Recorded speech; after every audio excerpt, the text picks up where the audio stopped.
Praise the Lord. Hallelujah. Amen. Amen.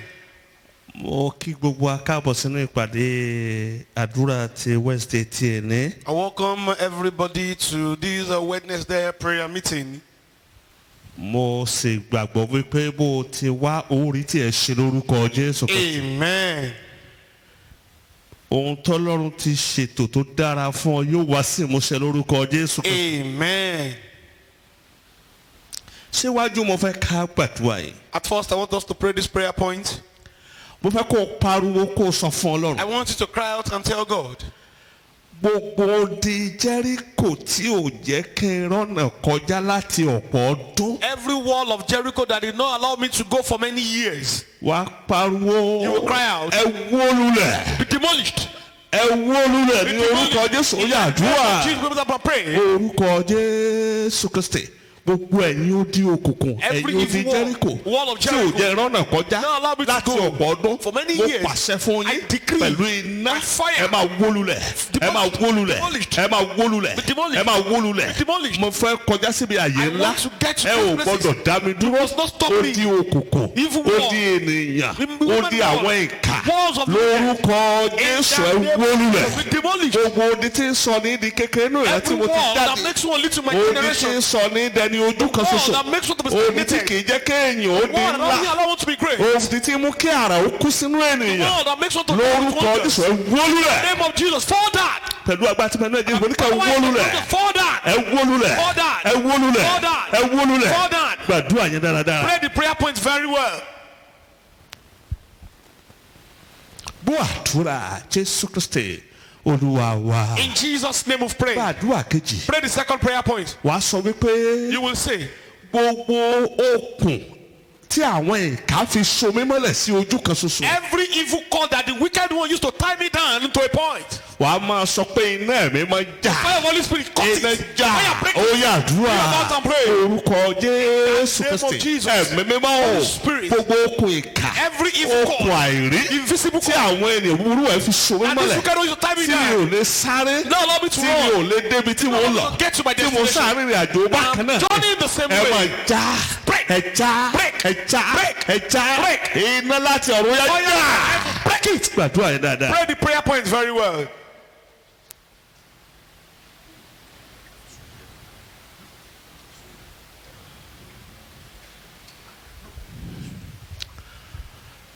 Bó àdúrà Jésù Kristi Olúwa wa. In Jesus' name we've prayed. Wàá gbàdúrà kẹta wàá Pray the prayer pariwo. point and cry out.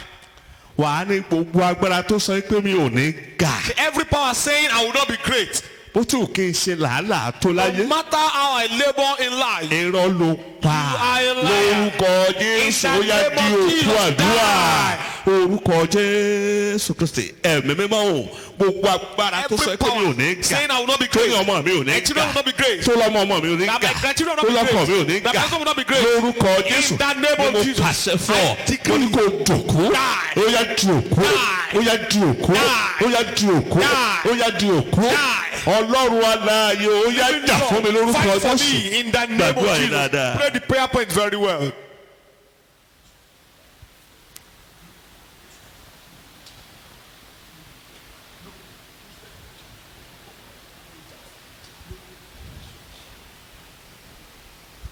Bó àdúrà Jésù Kristi Olúwa wa. In Jesus' name we've prayed. Kó pariwo gbàdúrà eléyìí. I want you to pray this prayer point aloud. Wàá máa sọ wípé gbogbo ẹrù òkùnkùn tó dá ayé mi dúró Every sójú kan. evil load that stagnated my life. Ẹrù àìsàn ni. Load of sickness. Ẹrù wàhálà ni. A load of trouble. Wàá kélòó rárá. Cry out aloud. Wà ní ẹlẹ́rùgbé. You carry your load. Ẹlẹ́rùgbé. You don't carry it. Ẹlẹ́rùgbé. You don't carry it. Ó yá pariwo Put your mouth gbàdúrà. and pray. Orúkọ Jésù.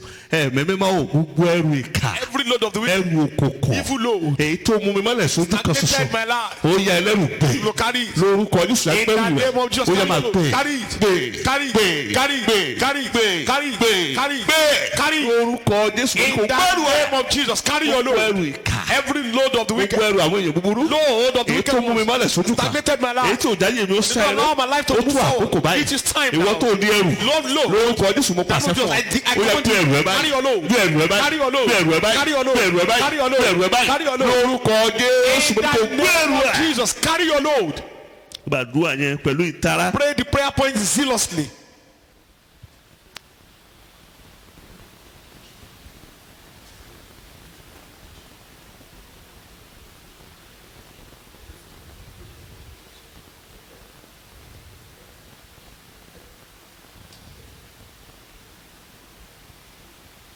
Buatura Jésù Kristi Olúwa wa. In Jesus' name we've prayed. Gba ilé wa máa ní Pray this gbogbo irúgbìn àìsàn. Every seed of sickness Ṣé ń bẹ nínú àgọ́ ara mi? in my body, Wàá máa ní ọwọ́ Olúwa hand fàtù. of the Lord uproot it. Ọwọ́ ẹ̀mí mọ́ fàtù. Ó yá pariwo gbàdúrà. Orúkọ Jésù. Ẹ̀mí mímọ́ o. Gbogbo ń tà á pè ní ẹrù Everything àìsàn. called load of sickness. Gbogbo irúgbìn àìsàn. Every seed of Ṣé ń bẹ nínú sickness àgọ́ ara in mi? my body Ṣé ń bẹ nínú ẹ̀jẹ̀ mi? in my blood, Ṣé ń bẹ nínú organs mi? in all my Láti organs, tún fún èékánná ẹsẹ̀. from my head to the Ọwọ́ toe, iná láti hand ọ̀run. of fire Ó yẹ máa fàtù. uproot it, Fàtù. uproot it, Fàtù. uproot it, Fàtù. uproot it, Fàtù. uproot it. Ọwọ́ iná ó yá fàtù Hand of lórúkọ fire, Jésù. uproot it in the name of Jesus. Irúgbìn àìsàn. Every Èyí load tí of mo ti rí sickness, àtẹlẹ́ tí mi ò tí one ì I've rí. seen and one Èyí I've tó not seen. fara hàn àtẹlẹ́ tí ò tó That one fara that is hàn. manifested Ó and yá ọwọ́ iná manifested. fàtù. Hand of fire, Ọwọ́ iná uproot it. fàtù. Hand of fire, uproot it. Fàtù lára mi. Uproot it on my Mi body. ò gbọ́dọ̀ fa ẹsẹ̀ I lórí must mi. not live in Rárá sickness. lórúkọ Jésù In the Kristi. name of Ó yẹ ẹni tó lẹ́rù yá kó gbé. Carry it. Carry your load. Gbàdúrà yẹn Pray dáadáa. the prayer point very well.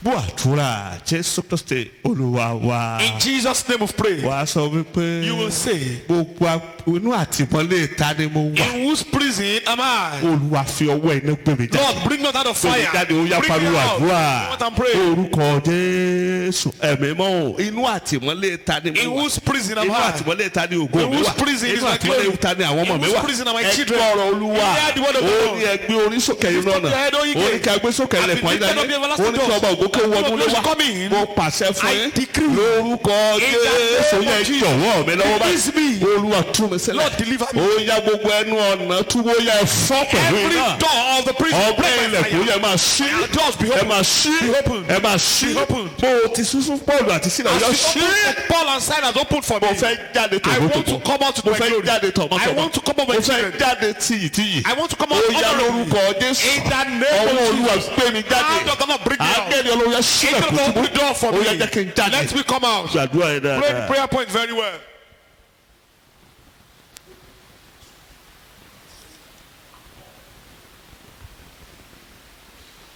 Buatura Jésù Kristi Olúwa wa. In Jesus' name we've prayed. Gba ilé tó gbẹ̀yìn. Pray the last one. Wàá sọ wípé You will say, ta ni òkùnkùn who is the darkness tó fẹ́ tó ń jogún mi láì kú. that is inheriting me while I'm still alive? Ó gba iṣẹ́ lọ́wọ́ mi. Took away your job. Ó gba ipò lọ́wọ́ mi. Took away your Ó position. gba ògo lọ́wọ́ Took away mi. your glory. Ó gba òkìkí Took away your fame. ta ló òkùnkùn náà. Who is that darkness? Olúwa sìnkú rẹ̀ láàyè Bury kí them n tó alive jáde nínú before I ìpàdé àdúrà leave ọjà this àdúrà. gathering. Orúkọ Jésù ẹ̀mí mímọ́ o ta ni òkùnkùn tó Who ń is the jogún darkness mi that is ní inheriting me? kọ̀ọ̀kan láì tí One ì after kú. the other one, I'm still alive. Orúkọ In Jésù the name of Jesus. Olúwa sìnkú rẹ̀ Bury láàyè. them alive. Bury them alive. Bury them alive. Gbàdúrà yẹn dáadáa. Òkùnkùn tí ń jogún mi láì kú. Ọ̀run ẹ sìnkú rẹ̀ láàyè. Ẹ sìnkú rẹ̀ láàyè. Bury them alive. Ẹ sìnkú rẹ̀ láàyè. Bury them alive. Ẹ sìnkú rẹ̀ láàyè. Bury them alive. Ẹ sìnkú rẹ̀ láàyè. Bury them alive. Gbàdúrà yẹn pẹ̀lú Pray the ìtara. prayer point zealously. Ẹ kó jọ ogun tó ti gbà lọ́wọ́ rẹ. They should release everything they've taken away from you.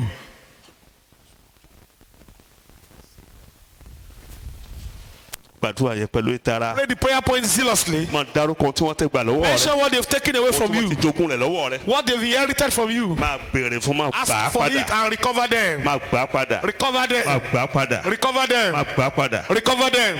Fúra Jésù Kristi Olúwa wa. In Jesus' name we've prayed. Ẹni máa ń sítẹ́dì àfihàn ògo fún yín.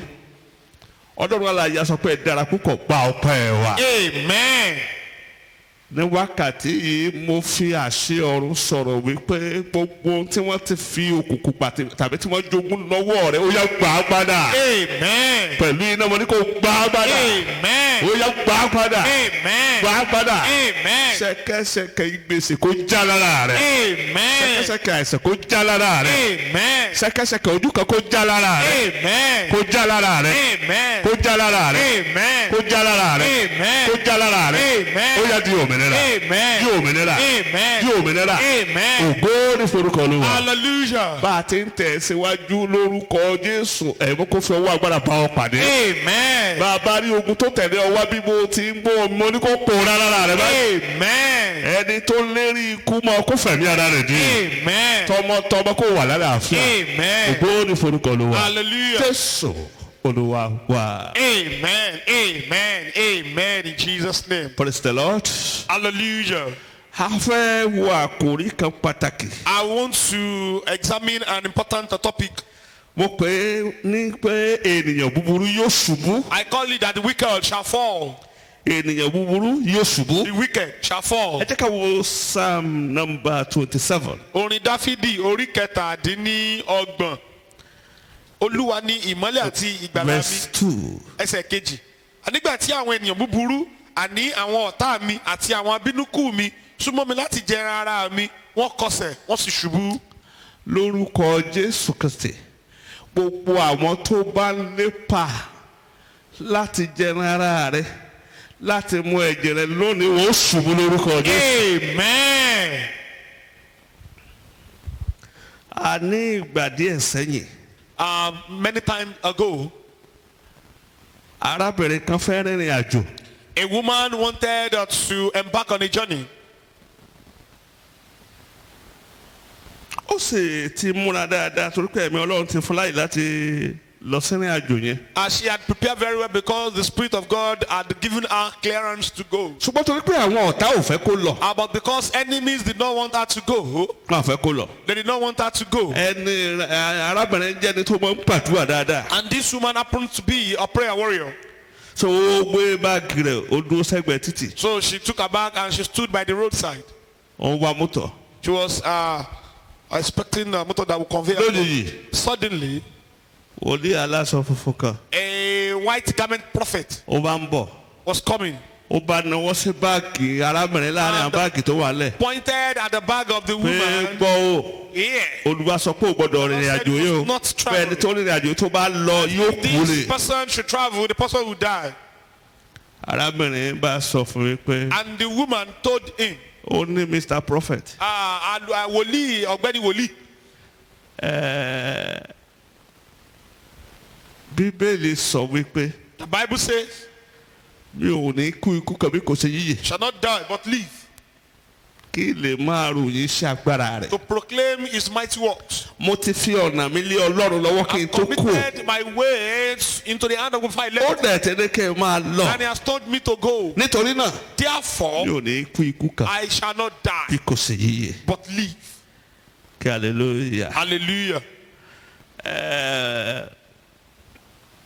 ó ní àwọn ti fi lé Ọlọ́run lọ́wọ́. Said, you have committed to God's ó hand. ti fi ọ̀nà rẹ̀ lé Ọlọ́run lọ́wọ́. Committed my ways. ó ló mọ̀ sínú àjò tí mo fẹ́ He rìn. knows about my ó journey. ní yóò ṣe pa mí mọ́. And he will keep me. ó torí pé ẹni tí ń pa Ísírẹ́lì mọ́ kì í ògbé ó níbẹ̀ ni kì í Israel sùn. does not sleep. ó lòun ní olùpamọ́ mi àti He is ààbò my mi. keeper and my refuge. arábìnrin ó lọ sínú àjò rẹ̀. The woman traveled. wọ́n mọ̀ wípé ó ní nǹkan rere tí ọmọbìnrin fẹ́ ṣe wọ́n ti ṣètò. Because they knew that this woman had something good to ní do. ọjọ́ karùn-ún lẹ́yìn rẹ̀ And after 5 days, wòlíì tó sọ̀rọ̀ àsọtẹ́lẹ̀ yìí the prophet who prophesied mo rò pé bí àwọn tí train ti máa ń kọjá ni on the railway, ó sàpalẹ̀ rẹ̀ mọ́. our train killed him. kí hallelujah Hallelujah. kí hallelujah. Hallelujah. mo sọ wípé lórúkọ Jésù Kristi I say in the name of Jesus. gbogbo ète kàlórí rẹ̀ yóò di asán. Amen. ẹ jẹ́ ká wo àwọn kan nínú Bíbélì. Let's check some personalities in the Bible. ẹ jẹ́ wo Jóòbù orí ìkẹjọ ẹsẹ̀ ìkejìlélógún. Book of Job chapter 8 verse 22. Bíbélì sọ pé ọ̀rọ̀ Ọlọ́run ní ìròyìn ìbànújẹ́ àti fún àwọn ìkà ènìyàn. The Bible says that the word of God is filled with sad news for the wicked ones. Ẹ jẹ́ ká wo àkọ́kọ́ rẹ̀. Let's check the first one. Job 8:22. Ìtìjú ni a fi bo àwọn tí ó kórìíra rẹ̀ àti ibùjókòó ènìyàn búburú kì yóò sí mọ́. Job 11:20. Job 18:6. Job 11 verse 20. Ṣùgbọ́n ojú ènìyàn kénìyàn yóò mófo wọn kì yóò lè sálà ìrètí wọn á sì dàbí ẹni tí ó jọ̀wọ́ ẹ̀mí rẹ̀ lọ́wọ́. Psalm 7 verse 1.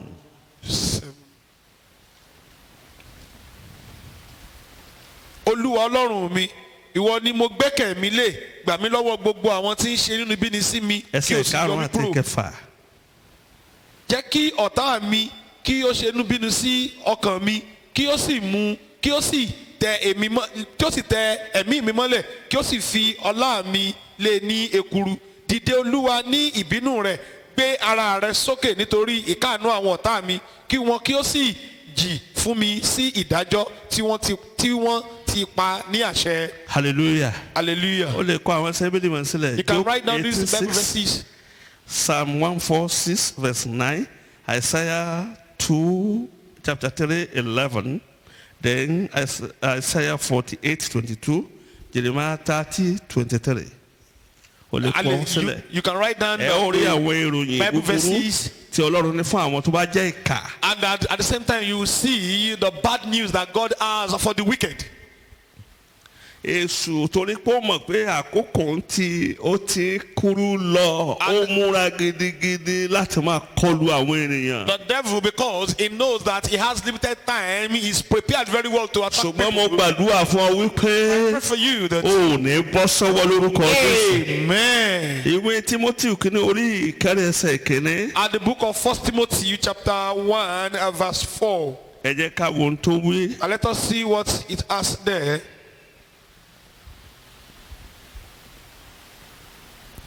Kí wọ́n má ṣe fiyèsí àwọn ìtàn lásán àti ìran tí kò ní òpin èyí tí máa mú jiyàn wá dípò ṣe iṣẹ́ ìríjú Ọlọ́run tí ń bẹ nínú. 2 Thessalonians 2:7. Ìwé Tẹsalóníkà kejì orí kejì ẹsẹ̀ keje nítorí pé ohun ìjìnlẹ̀ ẹ̀ṣẹ̀ tí ń ṣiṣẹ́ náà kìkì pé ẹnìkan wà tí ń ṣe ìdènà nísinsìnyí títí tí a ó fi mú ti ọ̀nà kúrò. Ẹ ṣé ẹnìkan wà tó ń ṣe ìdènà títí tí a ó fi mú kúrò torí pé ohun ìkọ̀sẹ̀ ni à ń sọ nípa Èṣù.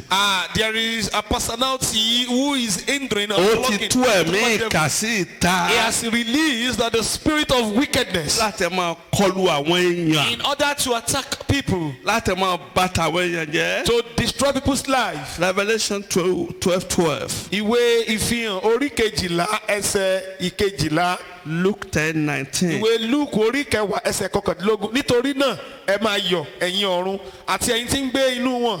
Ègbé ni fún ayé àti fún òkun nítorí èṣù sọ̀kalẹ̀ tọ̀ yín wá ní ìbínú ńlá nítorí ó mọ̀ pé ìgbà búburú ṣáà ni òun ní. Ṣé ẹ gbọ́ báyìí? Ègbé ni fún ayé torí pé olùfisùn tẹ wọnú rẹ̀. Woe unto the head because the accuser has come to him. Èṣù tẹ wọnú rẹ̀. The devil has come into him. Ó sì ń da gbogbo rẹ̀ ẹrú. And is destroying everything. Ẹ̀yin ọmọ Ọlọ́run. Children of God. Ìjọ Ọlọ́run nìkan ló ní agbára. It is only the church of God that has the power. Èyí tó lè mú ní ìgbèkùn, èyí tó lè sọ iṣẹ́ rẹ̀ di òkú. That can destroy his work. Kò sí ààrẹ orílẹ̀-èdè tó lágbára rẹ̀. There is no president that has the Gbogbo power. àwọn agbófinró gbogbo ẹ̀ lọ́tún ló sì ti wọ́n gbé kalẹ̀ gbogbo náà ló tó ń bà kan jẹ́. Our law enforcement officers that are established are destroying everything. Àwọn tí a yàn sípò tá a fi gbòyàn lọ́tún ló sì tọ́pọ̀lọpọ̀ tó sínú ọrùn àwọn náà ló tó ń jólè àtó ń jìbìtì tán ba ìlú jẹ́. Are those who were elected that people voted for even during in the sun, they are the one embezzling the funds. Àwọn professor àwọn ọ̀mọ̀wé wọn lè ṣe é. Professors and doctors and those who are learning cannot do it. Àti rírun wọn tán wà ní ipò lọ́tún ló sì wọ́n ti bà nǹkan jẹ́ púpọ̀. We have seen many of them in one position or the other and they've ìjọ Ọlọ́run nìkan ló lè ṣe ló lè mú ohun gbogbo padà bọ̀ sí ipò ló lè gba tí àwọn ìkàwé ti gbà lọ́wọ́ àwọn èèyàn padà fún wọn. It is only the church of God that can recover what the wicked ones have taken away from them. Èṣù ń lára nítorí ó rí wípé àwọn ọmọ Ọlọ́run ni ó padà ṣe ìdájọ́ òun. Our devil is jealous because he knows that children of God are the ones who are to judge him. Àwọn ni yóò jogún. They are the ones who will inherit. Àwọn ni ó di onídàájọ́. They are the ones who become judges. Eléyìí jẹ́ nǹkan tó ń lára rẹ̀ tó sì ń gbé nínú. And this one is what he is envious of and angry tí about. ìbínú rẹ̀ fi ga púpọ̀ púpọ̀. And that is why he is fully enraged. Ẹ jẹ́ àwọn tí Timothy kejì orí ìkẹta ẹsẹ̀ ìkẹtàlá sọ. Our 2 Timothy chapter 2 verse 13.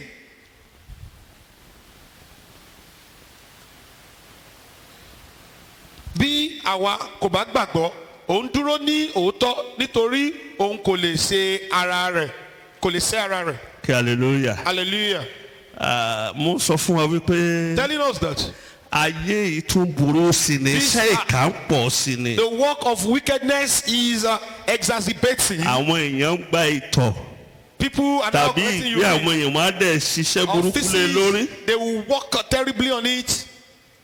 Ẹ kàn ní pé orí kò wọ́n lè tọ̀ mọ́. You discover that the person cannot urinate again. Ikùn rẹ̀ bẹ̀rẹ̀ sí ní ga. And the tummy starts getting bigger. About the hospital. When they get to the hospital, wọ́n á ní kò sí nǹkankan. And they will say there is wọ́n á ṣe nothing. gbogbo test oríṣiríṣi. They will carry out different diagnoses. ó ṣeéṣe kí wọ́n ara wọn kankan. And possibly they can find. ọ̀gbọ́n ní ìkẹyìn. But eventually. ẹnìyàn sì kú. The person will pass away. Kí hallelujah. Hallelujah. ní ìgbà kan. Some time ago. ẹnìkan lálàá. Someone had a dream. pé ìgbín. A snail. ó bu òun jẹ. Beat him. kí lè lè túmọ̀ sí. What does this mean?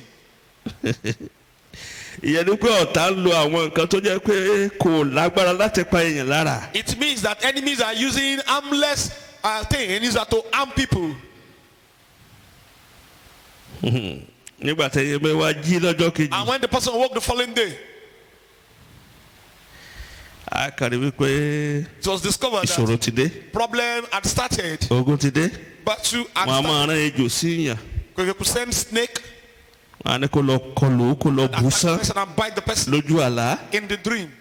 ẹnìkan gbé ní ilé alájà bíi márùn ejò sì lọ sókè ó sì lọ bù sán bó lè jò sí débẹ̀. Someone was living in a four-story building and snake went there to bite the person. How did the snake get there? àbẹ́ni tó jókòó sínú ilé tó lórí rọ́ọ̀gì tó rí pé kẹ́nìkan náà ń jẹ rọ́ọ̀gì tó ń wọ̀n fojú rí ó dẹ̀ ń palẹ̀ rẹ̀ ẹ̀mọ́ títí ó fẹ́ súnmọ́ ọ̀dọ̀ ẹ̀ ẹ̀yẹn wá fò sódì kejì wá yà sá lọ sísọ òru. And someone sat in his parlor and discovered that something was eating the rug.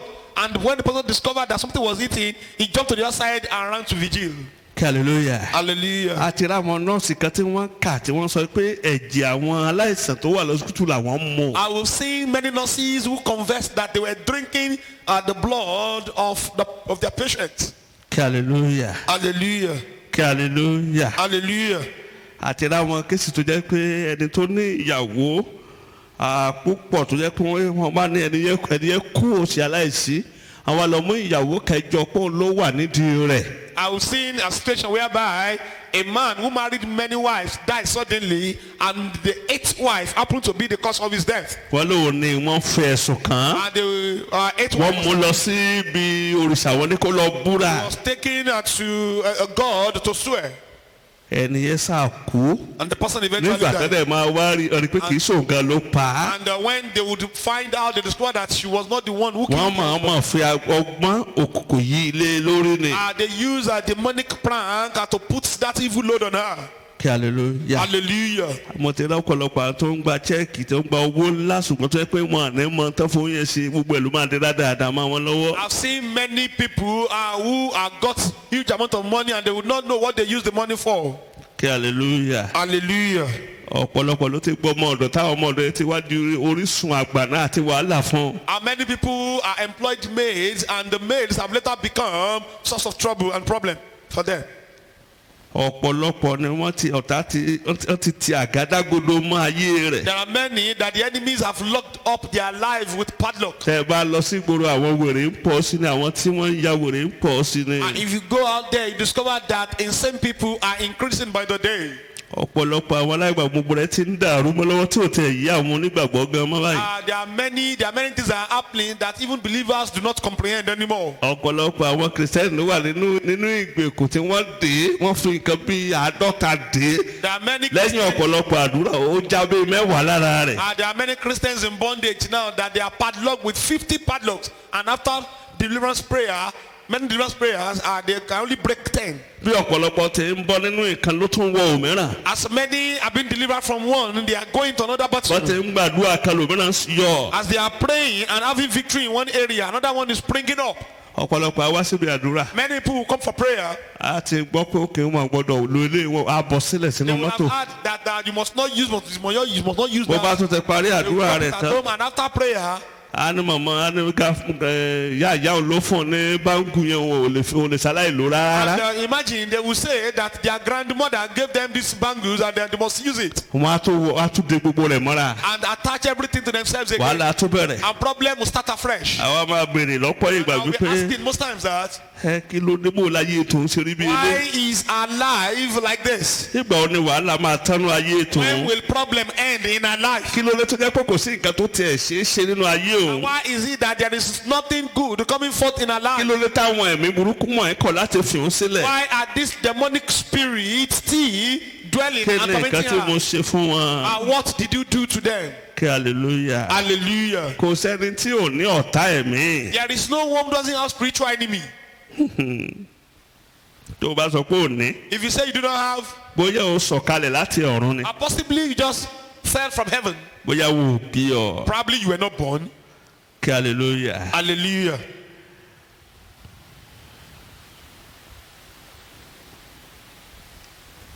Jésù fúnra rẹ̀ gan ní ọ̀tá. even Jesus himself had enemies. bí kì í bá ṣe wípé ó ní nǹkan tí Ọlọ́run fẹ́ kó wá ṣe. if not for the fact that God had a purposeful assignment. wọ́n fẹ́ pa á síwájú ìmúṣẹ àyànmọ́ rẹ̀. they wanted to kill him before the fulfilment of his destiny. ọ̀pọ̀lọpọ̀ àwọn ọ̀mọ̀wé ni wọ́n náà mo gbàgbọ́ ní gbogbo eléyìí. many scholars do not believe in this. and superstition ni a ní kò sí kankan. it is a superstition, there is nothing. mo ti sọ̀rọ̀ ẹnìkan fún yín. I told you about someone. ọ̀mọ̀wé kan ní bí university lecturer ni. a university lecturer. tó bá ti wá dé kíláàsì. and anytime you go to the class. yóò sọ fún àwọn ọmọ rẹ̀. he would tell. a ní kí ló ṣe ń tẹ́ ń lọ ẹ lọ gbàdúrà gbàdúrà fellowship. a náà gbàgbọ́ nú Ọlọ́run kankan. I don't believe in any God. ó gbàgbọ́ Ọlọ́run wà rárá. I don't believe God. ó dẹ̀ gbàgbọ́ nú oògùn. doesn't believe in charms. òun dẹ̀ ń gbé ayé normally. and is living his life normally. ó tà láti convince àwọn students tó gbọ́ lecture ẹ̀. who were receiving. I'm convinced many of them. ó sì gbìyànjú láti yí ọkàn ọ̀pọ̀lọpọ̀ wọn padà. àwọn tó lọ fellowship gan ò lọ́wọ́ lára wọn. those who were going to fellowship stop going to fellowship. bẹ́ẹ̀ ni ò bá mọ Ọlọ́run. if this person does not know tí ò dẹ̀ ṣoògùn. that does not do charm. ó lo mọ́tò tó dáa. using good vehicle. ó níyàwó tó he dáa. has good wife. ó lọ́mọ tó dáa. he has good children. ó ń jẹun tó dáa. he is eating good food. ẹ̀wù wà ní wàhálà pé káwọn lọ mọ. why going to fellowship why praying. ìkan lára àwọn student yẹn mo rò kó lọ pátí. possibly one of the students went to a party. ó wá ń bọ̀. and was coming. ní aago kan. at exactly 1 a.m. lóru. 1 a.m. bó ti ń bọ̀. as the ó student bá was wọ ẹnìkan lọ́ọ̀kan. pastor saw someone. ní hòhò. naked. ó wá gbé kòkò ẹbọ lérí. carried a pot of sacrifice. ó rí pé ìrísí rẹ̀ jọ lecturer yẹn. I discovered that the appearance was not the lecturer. ó bá súnmọ́. and he moved closer. excuse me. ẹ jọ̀ọ́. ẹ̀yin ò sọ̀rọ̀. pastor did not ó tún wò talk. pé he looked at the person. ọ̀rẹ́. this is the person.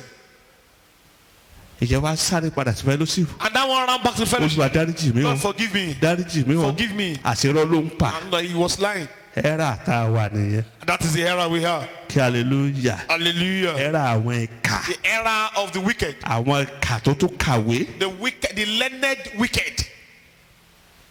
tí ẹ ò lè fúnra sí. that you cannot even have premonition, you cannot have a hunch. but tí wọ́n ti wọnú agbára búburú lọ láti máa pọ́n àwọn èèyàn lójú láti máa ṣàkóso tẹpátẹpá lórí ayé àwọn èèyàn. they have gone into demonic realm in order to dominate people and to force them to do what they do not like. sẹ́rí tí mo gbà pé ó léwu tó ipò tó léwu tí ènìyàn lè wà ní wípé kéèyàn ó fi kó jẹ́ kí kó fún èṣù láàyè láti mú kó gbàgbọ́ wípé kò sí agbára òkùnkùn. the dangerous position I believe someone can be is to allow the devil to make you believe or to convince you that there is no power of darkness. Hallelujah. Hallelujah. Arábìnrin kan. A woman. Ó lá àlá. Had the dream. Lójú àlá rẹ̀. And in her dream. Wọ́n tọ̀ sínú kọ́ọ̀pù. They urinated inside the cup. Wọ́n ní kó mu. And she was told to drink. Ó ló wá sọ fún ọ lójú àlá. And she told them in the dream. No, ẹ̀tọ̀ lélẹ́ òkè sómi náà. And this is urine, this is not water. Ó ní arákùnrin wá sọ fún mi pé. And the man beside kò sẹ́ni tó béèrè lọ́wọ́ rẹ̀ bóyá ẹ̀tọ̀ ni àbí ìṣètọ̀. No one asked you if it is water. Ìyẹn tá a sọ nípa ní kò mú. What we are telling is for you. Àwọn olóhùn lè mú o. And she said, I cannot drink it. Tipátipá wọ́n fún ọmọ tó mú tán. Forcibly, she was made to drink it. Nígbà tó jí. And when she woke up, ó rí pé ó ń ṣe òun bákan. she discovered that she was feeling uneasy. Lẹ́yìn ọjọ́ kẹta. And after the third day, ó ní high blood pressure. She had high blood pressure, ẹ̀jẹ̀ ríru. Wọ́n gbà sí ilé ìwòsàn. She was admitted in the hospital. Nígbà tó ṣe díẹ̀, àfẹ́sọ́nà rẹ̀ wá wò níbẹ̀.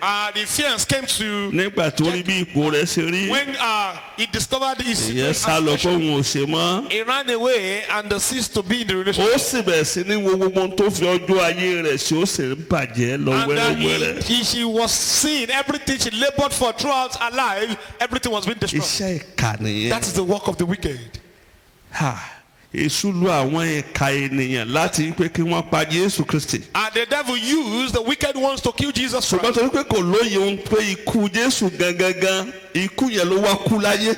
But because the devil did not know that láti tú gbogbo èèyàn sílẹ̀. Jesus came to this world to die in order to liberate everybody. Ìdájọ́ gbogbo òpó wà fún àwọn ìka. There is general judgment, public judgment for the wicked. Ṣùgbọ́n a lè ṣe ìdájọ́ wọn nípasẹ̀ ọ̀rọ̀ Ọlọ́run lọ́wọ́lọ́wọ́. But we can judge them by the virtue of the word of God presently. Ẹ jẹ́ àwọn tí Deuteronomy sọ 32 verse 35. Let's ìwé Deuteronomy orí kejìléní ọgbọ̀n ẹsẹ̀ karùndínlógójì. Tí èmi ní ìgbẹ̀san àti ẹ̀san ní àkókò tí ó ṣe wọ́n yíyọ nítorí tí ọjọ́ ìdààmú wọn ó súnmọ́ tòsí ohun tí ó sì ń bọ̀ wá bá wọn yára wá. Ẹ ṣé hallelujah. Hallelujah. Psalm 149 from verse 5 to 9. Onítùn ni ẹ̀san. Jẹ́ kí àwọn ènìyàn mímọ́ kí ó kún fún ayọ̀ nínú ògo kí wọn kí ó máa kọrin kíkan lórí ẹní wọn kí ìyìn Olúwa kí ó wà ní ẹnu wọn àti idà olójú méjì ní ọwọ́ wọn láti san ẹ̀san lára àwọn kèfèrí àti ìjìyà lára àwọn ènìyàn láti fi ẹ̀wọ̀n dè àwọn ọba wọn àti láti fi ṣẹ̀kẹ̀ṣẹ̀kẹ̀ irin dè àwọn olóòótọ́ wọn láti ṣe ìdájọ́ wọn tí a ti kọ ìwé rẹ̀. Ọlá yìí ni gbogbo ènìyàn mímọ́ rẹ̀ ní ẹ fi ìyìn fún Olúwa. Nígbà tí Jésù Kristi olùgbàlà wà ní ayé. When Jesus Christ our saviour was on earth. Ṣé ó ti ẹ̀gbọ́n ti àwọn ìka àti ẹ̀mí ìka gbogbo mọ̀ yìí? Did he wage war against the wicked and those spirit of wickedness? Ẹ jẹ́ wọ sínú ìrere bá ti orí ìkẹjọ. Let's share the book of Matthew chapter 8. Ẹsẹ̀ ọgbọ̀n ó ní ẹyọ kan. Verse 29. Sì wò wọ́n kígbe sókè wípé kí ni í ṣe tàwa tirẹ̀ Jésù ìwọ ọmọ Ọlọ́run ìwọ wá láti dá wa lóró kí ó tó àkókò. Hallelujah. Hallelujah. Wọ́n mọ àwọn ẹ̀mí ìkà wọ́n mọ ohun tí ó dé bá wọn. These are wicked spirits and know what will befall them.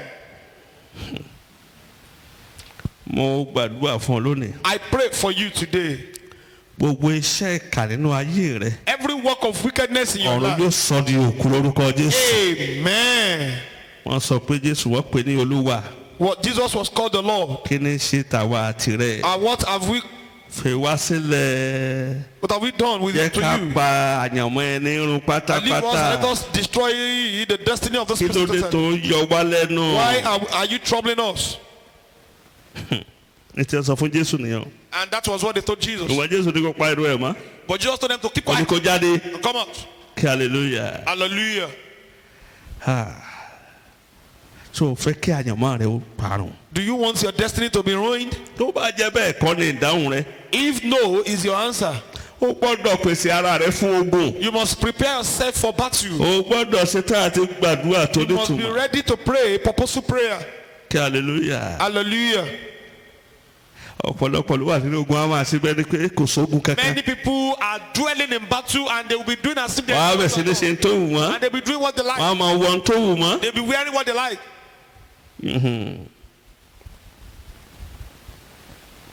o gbọ́dọ̀ mọ nǹkan tó rí pé ọ̀tá lè lò lòdì sí ọ ló gbọ́dọ̀ mú kúrò nínú ayé rẹ. You must take away everything the enemy can use against you. No enemy can harm you without your cooperation. A kò sí ọ̀tá kankan tó lè ṣe ọ́ ní ìjàmbá láìsí àfọwọ́sowọ́pọ̀ rẹ. Hallelujah. Hallelujah.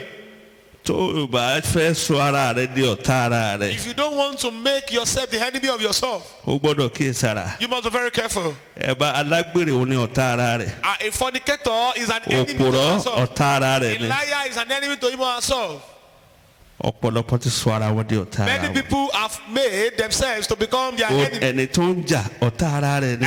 A fighter is an enemy to him or herself. o gbọ́dọ̀ gbìyànjú kórí pé o kì í ṣe ọ̀tá ara rẹ̀. You must make sure that you're not an enemy tó o to bá yourself. ṣílẹ̀kùn kékeré sílẹ̀ fún àwọn ọ̀tá wọn wọlé wọn sì bà nǹkan rẹ jẹ́. If you open a little door for the enemies, they will come in and destroy all you have. àwọn ilẹ̀kùn ni mo ń sọ nípa rẹ̀. Which are the doors I'm talking about? wrong attitude, Àwọn ìwà búburú, pride, ìgbéraga, anger, ìbínú, malice, gossip, backbiting, ìyódì, ọ̀rọ̀ ẹ̀yìn, lukewarmness, in ìlọ́wọ́wọ́ prayer, nínú àdúrà, a Bible study, nínú ẹ̀kọ́ bíbélì. eating while you supposed to fast, Máa jẹun nígbà tí ó bá yẹ kó gba àwẹ̀. running away from serious programs, Àṣìṣà fún àwọn ìpàdé tó lágbára. self-display, Akéèyàn máa fi ara ẹni hàn and so on. àti bẹ́ẹ̀ bẹ́ẹ̀ lọ. tó bá ti ṣí àwọn ilẹ̀kùn wọ̀nyí sílẹ̀ fún ọ̀tá, When you open these doors for the enemies, wọ́n wọlé láti bà they tiẹ̀ will jẹ́. come in to destroy all you have got. ilẹ̀kùn kejì The second door olùpẹ̀ ní darkness. is what I call òkùnkùn. Wicked loves darkness. Àwọn ìkà wọ́n fẹ́ràn òkùnkùn. wọ́n fẹ́ràn òkùnkùn ju ìmọ́lẹ̀ lọ. They love darkness and light. torí pé iṣẹ́ wọn máa ń rọ̀ wọ́n lọ́rùn ní àkókò tí òkùnkùn bá wà. Because they love doing their work and their work becomes easier. When èèwọ̀ ni there's kó o darkness. dúró sínú ìmọ́lẹ̀. You are to be in the light ọ̀rọ̀ Ọlọ́run. of the word of God. kí hallelujah. Hallelujah.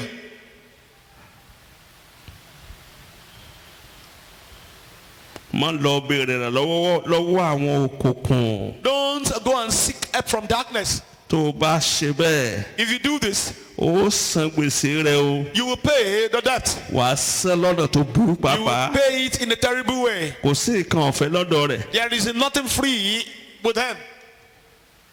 ọ̀pọ̀lọpọ̀ àwọn ìdílé ẹlòmíràn ní àwọn ọ̀tá rẹ̀ tó farapamọ́. The families of some people are their hidden enemies. bíbélì sọ pé ó ní ará ilé ènìyàn sì ní ọ̀tá rẹ̀. The Bible says that the household of a man is the enemy.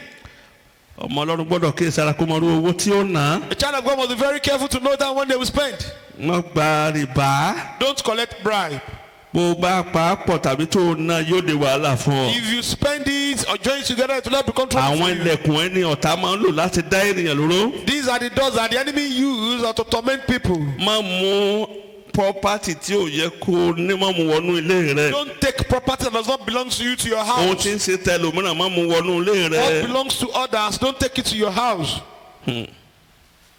bó o tó àkókò láti pé kó o jókòó kó o yẹnu lẹ́rù ẹlẹ́rù wo ní bẹ́ẹ̀ nú ilé It mi. is time for you to sit down and examine your house. Who's low? ó ṣe dá padà síbi tó ti gbọ́ bí bẹ́ẹ̀ kọ́ o ti ṣílẹ̀kùn sílẹ̀ fún àwọn ọ̀tá láti fara And ní return ọ́. it back to the owner. Otherwise, you have opened the door for the enemies to torment and afflict your life. ó bá jókòó ti boyfriend girlfriend wàhálà ló ṣílẹ̀kùn wàhálà fún You ara are rẹ̀. sitting with boyfriend, girlfriend, you are opening the door of trouble for yourself. fóòmù onífóòmù tó jí ló fi ń sùn. You are the phone you stole is what you are sleeping on. nígbà tó bá yálò àrí pé ọkàn sorun wàhálà ló bára inú àìsàn tí ọgbàrà rẹ̀ ò ní lè ká. And later on, you discover that you sleep and tàbí you kó o máa find láwọn ẹ̀fọ́rí burúkú tí ò ní lọ rárá. have a terrible headache that you will not. believed. Oníṣẹ́ ọwọ́ àjòkó ọwọ́ fẹ̀yìntì síbẹ̀. You stole other people's chairs and you are sitting on it, you're resting your back. Àwọn tó bá yàlọ́ wa ni pé wàhálà bẹ̀rẹ̀ sí ní bá ọdún And very soon discover that problems are befalling you gradually. Ojí àwọ̀ aláwọ̀ fẹ́ ń jẹun nínú ilé pápọ̀ mọ́ra àwòrán ó fẹ́ ní ọ̀sà náà. You stole other people's plates and you are using to eat. Very soon you have ulcer. Ojí síbi oníṣíbí ọ̀fẹ́ ń jẹun. Ogun ẹnu fẹ́ dìde sí ọwẹ́rẹ́ náà. You stole other people's spoon you are using to eat. Very soon the bottom of the might will rise against you. Gbogbo àwọn tí ìbá ṣe tiẹ̀ tí ń bẹ nínú ilé rẹ̀ lọ wo dáadáa kó o dáa padà. Things that are not yours that are in your house, please look at it very well and Kí return ọ̀tá them. yóò lo àwọn nǹkan tí ò tó nǹkan láti máa fi fìyà jẹ ọ́. So enemies can desist from using a meaningless thing to torment your life. Kò ọ̀tá ò ní fẹ́ ẹnikẹ́ni sílẹ̀ tí ẹrù rẹ̀ bá ń bẹ nínú ọwọ́ rẹ̀ o. Enemies will not leave anyone who have their properties with them. Yẹlé rẹ̀ wò dáadáa. Examine your house very O sì dá well. ọtí sí ti ẹni ẹlẹ́ni padà And fún ọ. return things that belong to other people. Ecclesiastes 10 verse 8 kí ló wí. Ìwé oníwàásù orí ìkẹwàá ẹsẹ̀ ìkẹjọ. Ẹni tí ó wa ìwò ni yóò bọ́ sínú rẹ̀. Àti ẹni tí ó sì já ọgbà tútù ejò yóò bù sàn. Ẹni bá já ọgbà tútù ejò yóò bù And sán. whosoever breaketh an edge. Ìwọ ló fàyè separate gbà wọ́n apart. láti pé kí wọ́n pa ọ́ lára ìwọ ló ṣílẹ̀kùn ayé rẹ sílẹ̀. You are the one who opened the door for them to afflict you. You Wàá opened the door kẹ́rì for pé them. gbogbo tó dára wọ́n sì fi ṣòfò mọ́ If you nítorí discover pé that the good things you have been wasted because nǹkan ní ìkànnì ibẹ̀ lọ́wọ́ you rẹ̀. have other people's things with you in your custody. Ìwọ ló fẹ́ rẹ sínú ìgbèkùn ó yẹ kó o di òmìnira You are the ni. one putting yourself in bondage. You should be liberated. Kí hallelujah. Hallelujah. O gbọ́dọ̀ gbàdúrà lẹ́ni. You must pray today. Ogun ò tí ì tán àfìgbà tí Ọlọ́run bá sọ pé ó tán o. Our battle has not finished until God says it is finished. Mo fẹ́ kó o ronú dáadáa.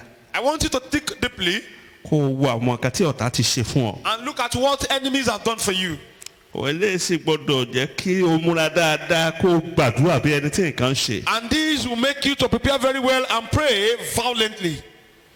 Mo fẹ́ ká wo àwọn nǹkan kan nínú ọ̀rọ̀ Ọlọ́run. I want us to Àwọn check èèyàn kan nínú ọ̀rọ̀ Ọlọ́run. some personalities in the scriptures Tí wọ́n sì ní nǹkan kan tí wọ́n fi dọ́gba. who had something that make them to be equal. Number 1. Àkọ́kọ́, Jezebel. Jezebel. Ẹ̀mí kan nìyẹn. That is a spirit. Ẹ̀mí rẹ̀ ti wà láyé nísìnyí lóòótọ́ lẹ́ni tó ń jẹ́ bẹ́ẹ̀ ti kú ṣùgbọ́n ẹ̀mí rẹ̀ wà. Actually, the person who bears Jezebel is no more, but the spirit is still alive. Èyí tó mú káwọn ìmọ̀ ṣèṣekúṣe káàkiri tàbí kọ́ máa gbégbé ayé tó burú. And to be living a terrible life or be living immoral life. Nebukadnezar. Nebuchadnezzar. Ó náà ti kú ṣùgbọ́n ẹ̀mí rẹ̀ ń bẹ. He had passed away, but the spirit is still alive. Goliath. Goliath. Giant enemy. Ọ̀tá tó fìrì gbọ̀n. Ẹ̀mí rẹ̀ ń bẹ. The spirit is still alive. Sọ́ọ̀lù. Ó náà jẹ́ nìkan tí mo lè sọ pé apẹ̀yìndà èyí tó dàbẹ́ ni kó wá lé gidi láti máa gbógun ti àwọn ènìyàn. Stubborn pursuer. Happens to be a backslider tó wá di apẹ̀yìndà tó ń lé àwọn ènìyàn gidi gan. Ahithophel. Ahithophel. Ọ̀rẹ́ ọ̀dàlẹ̀ sí Dáfídì. A friend who betrayed David. Olùgbaninímọ̀ràn ibi. An evil counselor. Ẹ̀mí rẹ̀ ń bẹ. The spirit is still alive. Wọ́n á rẹ́ni dáradára sí ọ lójú ṣùgbọ́n tó wà ní ọkàn wọn. Ó burú tí wọ́n sọ lẹ́yìn rẹ̀ nígbà tó bá kúrò níbẹ̀ ó burú jáì. They will laugh with you when you are there, but when you turn your back at them, what they say after you is terrible. Absalom. Ẹ̀mí ọ̀tẹ̀ ni. As a spirit of rebellion. Household enemy. Ọ̀tá inú ilé. Household enemy. Ọ̀tá láàárín àwọn ọmọ. Enemy among the children. Tó ń gbógun ti àwọn òbí rẹ̀. Waging war against a spirit. Ẹ̀mí ẹ̀ ti wà káàkiri. Spirit is still everywhere. The enemies of Daniel. Àwọn ọ̀tá Dáníẹ́lì. A nírú wọn láyìíká lónìí. You have many of them in our lóòótọ́ kò environment. ìwọ òkèlè ó lè mọ̀ sí lójú koro tí wọ́n ju ẹnikẹ́ni sí. Truly, they may not be lions then physically, ṣùgbọ́n ẹ̀mí yẹn wà but the spirit tó dẹ̀ is ṣiṣẹ́ bí. and is working demonically. Haman. Amani. ẹni tó ṣètò ikú fún Mordecai. Who masterminded Mordecai's death. ó dẹ̀ ṣètò irinṣẹ́ tí wọ́n fi ṣèdájọ́ ikú rẹ̀. And actually planned the gallows where he would be killed. àwọn ìránṣẹ́ èṣù lélẹ́yìí. And these are demonic agents, devil's agents. Ọlọ́run fi ọ̀pọ̀lọpọ̀ nǹkan wọ̀nyí hàn àwọn ènìyàn rẹ̀. God revealed all these things to his people. ká má bàa bọ́ sínú wàhálà. So we will not fall in trouble. a fẹ́ gbàdúrà. We want to pray. mo fẹ́ kó o di ojú rẹ. I want you to close your eyes. kó o sọ fún Ọlọ́run. And tell God. wípé Olúwa. Lord. gbogbo ibi tí mo ti ṣẹ̀. Everywhere I've sinned. tó fi àyè gba àwọn ìka wọ̀nyí láti máa dá mi lóró. That has given avenue for this wicked one to torment me. àwọn ilẹ̀kùn tí mo ti ṣí sílẹ̀. The doors have opened. tó mú kí wọ́n máa pọ́n mi lójú. Is making them to torment me. Olúwa dáríjì mi. Lord forgive me. dáríjì mi. Forgive me. ó yá àdúrà. Put your mouth and pray. ìwọ náà máa jẹ́wọ́ àwọn àìṣedéédé rẹ fún. Confess your iniquities unto him. máa jẹ́wọ́ àwọn ìgbésẹ̀ tó ti gbé ní ìkọ̀kọ̀ tẹ́nikẹ́ni ò mọ̀ ṣùgbọ́n tó ṣílẹ̀kùn fún àwọn ọ̀tá àwọn ìkà láti máa pọ́n ọ lójú láti máa báyé rẹ jẹ́. No one knows that láti sọ ọ́ di aláṣetì láti sọ ọ́ lórí gbèsè láti wọ́n kó o máa padà sẹ́yìn ní gbogbo tó bá dáwọ́ ní láyé. Experience retrogression in everything. kí Ọlọ́run kó dáríjì ọ́. Tell God to forgive you. ó fi ẹ̀jẹ̀ rẹ̀ wẹ̀ ọ́. Cleanse you with his blood.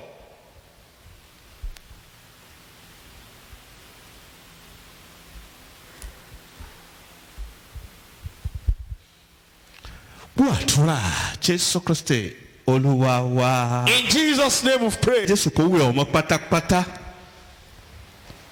Máa bá Ọlọ́run sọ̀rọ̀. Ask for the blood just to cleanse you Ó fi totally. ẹ̀jẹ̀ rẹ̀ wẹ̀ ọ́. To cleanse you with his Ó blood sọ ọ́ di ọ̀tun. and make you new. Ògo ni forúkọ Olúwa. Glory be unto the name of the Lord. Jésù Kristi Olúwa wa. In Jesus' name we've prayed. Mo fẹ́ kí gbogbo èèyàn dìde fún àdúrà. I want everybody to rise to their Mo fẹ́ kó prayer. pariwo. I want you to cry out. Wàá máa sọ pé gbogbo ibi tí ọwọ́ ti kan ọwọ́. Everywhere they join us together.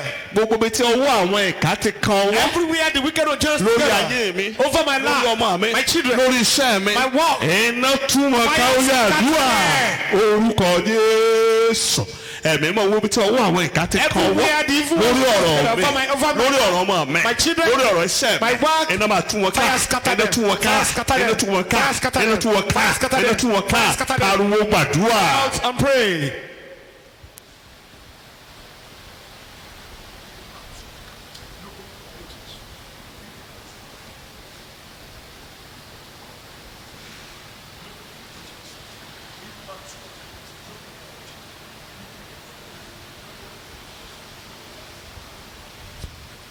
Gbàdúrà Jésù Kristi Olúwa wa. In Jesus' name we've prayed. Wà á ní gbogbo ẹ̀yin ẹ̀mí ìkà. Every spirit of wickedness. Tí ẹ dìde sí mi. Rise against Tí ẹ dìde sí ọmọ mi. Rise against my Tí children. ẹ dìde sí ilé mi. Rise against my household. Wà á ní ní orúkọ Jésù. Iṣẹ́ ìkà ọmọ tó pẹ̀lú wọn yàdúrà. Orúkọ Jésù. Ẹ̀mí mímọ́ o. Gbogbo ẹ̀yin ẹ̀mí ìkà. Every spirit of wickedness. Tẹ̀ sọwọ́ papọ̀. Joins together. Tẹ̀ dìde sí mi. Rise against Tí ẹ dìde sí ọmọ mi. Rise against my Tẹ̀ children. dìde sí iṣẹ́ Rise mi. against my Tẹ̀ dìde life. sí ìgbéyàwó mi. Against my marriage. Mo ní kẹ́ ẹ máa ṣe ara yín lórúkọ Jésù. Arm yourself in the name of Jesus. Máa gbàdúrà. Pray. Ṣe ara yín. Arm yourself.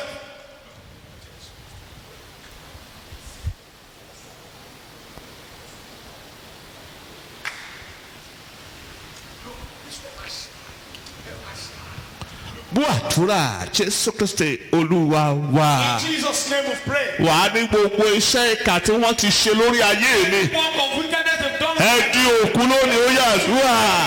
Orúkọ Jésù. Gbogbo iṣẹ́ ìkà tí ọ̀tá ti ṣe lórí ayé mi, lórí iṣẹ́ mi, lórí àyànmọ́ mi, lórí àwọn ọmọ mi, lórí ọkọ mi, lórí aya mi, ó yẹ dòkú. Lórúkọ Jésù ẹ dòkú. Gbogbo iṣẹ́ ìkà ẹ máa di òkú. Ẹ máa di òkú. Ẹ ò gbọdọ̀ gbérí. Ẹ máa di òkú. Iṣẹ́ ìkà ẹ máa di òkú. Ẹ ò gbọdọ̀ gbérí. Pariwo gbàdúrà dáadáa. I pray very well.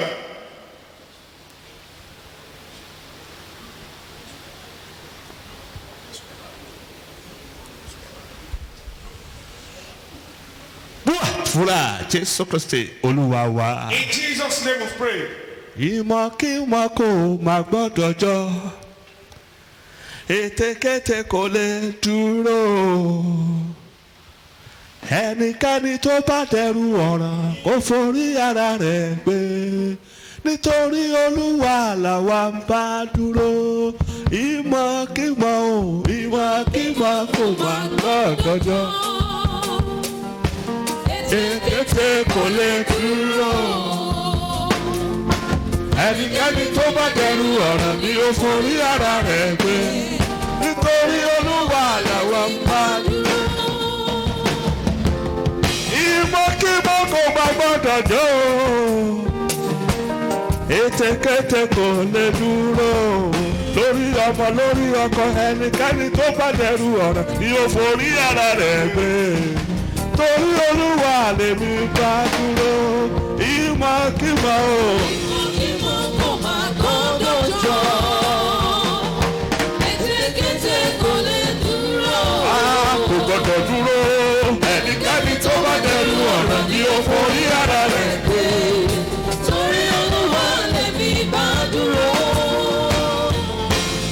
ìmọ̀kímọ̀ kò má gbọ́dọ̀ jọ lórí ọmọ lórí ọkọ ètekéte kò lè dúró kò gbọ́dọ̀ dúró rárá ẹnikẹ́ni tó bá dẹrù ọ̀ràn ni ó forí ara rẹ̀ gbé torí Olúwa làwa bá dúró ìmọ̀kímọ̀ o. ìmọ̀kímọ̀ kò má gbọ́dọ̀ jọ ètekéte kò lè dúró. a kò lè dúró ẹnikẹ́ni tó bá dẹrù ọ̀ràn ni ó forí ara rẹ̀ gbé. torí Olúwa bá dúró. mo fẹ́ kó pariwo gbàdúrà. I want you to cry and pray. gbogbo rere Every good thing tí àwọn ìka ti gbà lọ́wọ́ mi. that are taken away from me. mo fẹ́ kó gbà dáadáa. I want you to pray very well. tí wọ́n gbà nínú ilé rẹ̀. One they took away from your home. èyí tí wọ́n mú nínú iṣẹ́ rẹ̀. Took your work. àwọn máa sọ pé dá a padà. They return it. lórúkọ Jésù ẹ dá a padà fún mi ó yá pariwo àdúrà. orúkọ Jésù Kristi ẹ̀mí mímọ́ gbogbo rere tí àwọn ìka ti gbà lọ́wọ́ mi. èyí tẹ́ ti fi ṣòfò. ó yá ẹ dá a padà. ẹ̀mí máa dá a padà. gbà fún mi.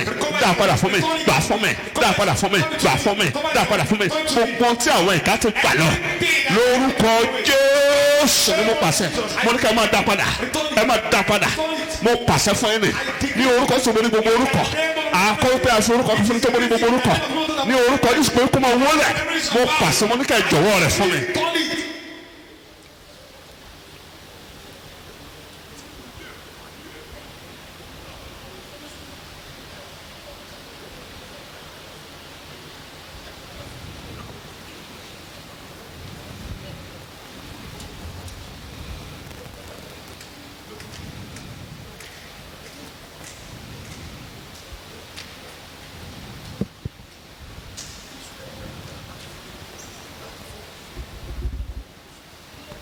bú àdúrà Jésù Kristi Olúwa wa. In Jesus' name we pray. wá gbàdúrà ilé Now pray this prayer point.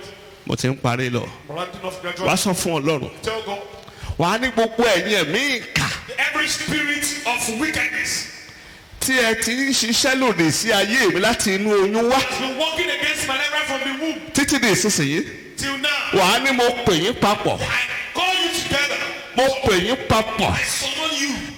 ẹ kó ara yín papọ̀. ó yá pariwo àdúrà. Pray. orúkọ Jésù ẹ̀mí mọ́ gbogbo ẹ̀yin ẹ̀mí ìkà Every spirit of wickedness tí ẹ ti ń ṣiṣẹ́ ìkà has been working nínú ayé mi láti inú oyún títí di ìsinsìnyí. mo pè yín níbi tí ẹ bá wà. ó yẹ máa bọ̀ báyìí. ẹ kó ara yín jọ. ẹ kó ara yín jọ. ẹ kó ara yín jọ. túra Jésù Kristi Olúwa wa. Jesus' name we pray. torí pé wọ́n ti kó ara wọn jọ. Because they gather themselves together. wàá wá pariwo. wà á ní ẹ̀mí ìdájọ́ láti ọ̀run ó yá ṣèdájọ́ wọn ó yá àdúrà orúkọ Jésù ẹ̀mí mọ́ gbogbo ẹ̀yin ẹ̀mí ìkà Every spirit of wickedness. ẹ ti kó ara yín jọ Gather themselves together. mo pàṣẹ I decree. ẹ̀mí ìdájọ́ Ọlọ́run alààyè ó yá kó kọlù yìí kó kọlù yìí kó kọlù yìí kó kọlù yìí ẹ̀mí máa lọ́wọ́ ló yá ṣèdájọ́ wọn má dáríjì wọn má dá wọn sí ṣèdájọ́ wọn fi ikú ṣèdájọ́ fi iná ṣèdájọ́ fi àìsàn ṣèdájọ́ fi àjálù ṣèdájọ́ lórúkọ yóò yá ṣèdájọ́ wọn lórúkọ Jésù Kristi gbàdúrà yẹn dáadáa.